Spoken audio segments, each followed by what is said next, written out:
Hi everyone, it's Matt Kenyon from the Performance Lab, and today we're going to try and make sense of your pain. The previous video before this was done by Phil Driver. If you've not seen that, then do check that out. Phil talks about in the why we get injured. He talks about low tolerance for all the structures within our body, and why by exceeding that it causes pain and dysfunction, and that pain can lead to a reduction in low tolerance.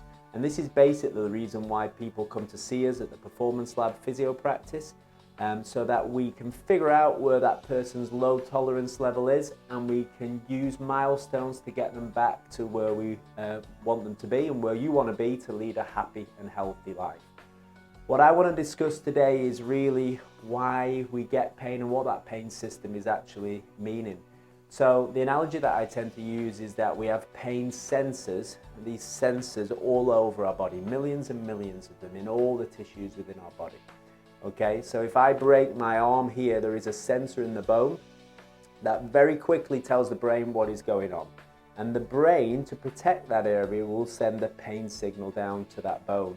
And this is a really important factor really, that it's the brain that is producing all the pain, not the bone itself. And that's really important when we discuss that a little bit more detail later on. So I get this pain signal being sent down to the bone because it's broken. And that's good because it allows me to protect that area, because the pain will tell me to protect the arm, and the bone will need time to heal. Once that bone is healed, then the sensor should start to send less signals to the brain, and the brain then sends less pain. That allows me to start to use the arm again, and once it's healed, then everything returns to normal. In a perfect world, that's what should happen. But we don't live in a perfect world.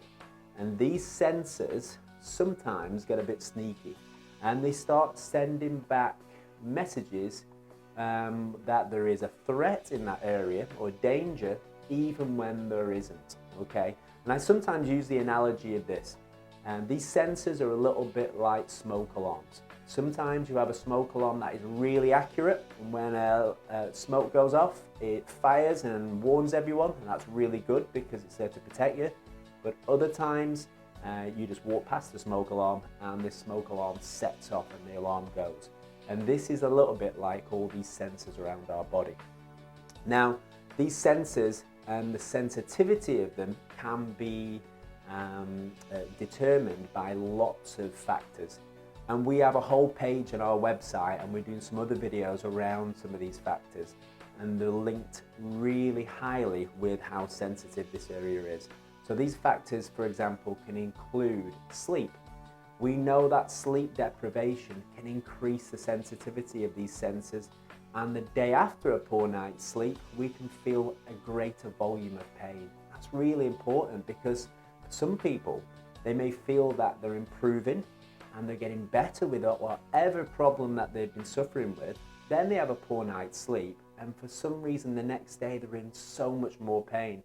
That can be really worrying for a lot of people, and that can lead them to make choices that may not help their recovery moving forward. So just knowing that can be really important. Other factors such as stress. Stress does a similar thing, okay?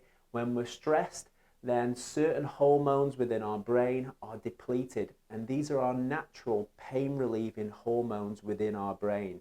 So you can imagine if these are depleted, then this nervous system and this sensory system will be hypercharged and hypersensitive. So again, after a period of stress, not always at the time of stress, but maybe a few days later, our pain problem can then increase again. Multiple factors. So all these we're going to discuss in some other videos and on our website, but it's really the main factor that's important for you guys is to know that pain doesn't always follow that perfect picture. And there's sometimes very confusing factors that will must not make sense to you. And it's our job to try and make sense of the problem that you're going through so that you can lead that happy and healthy life.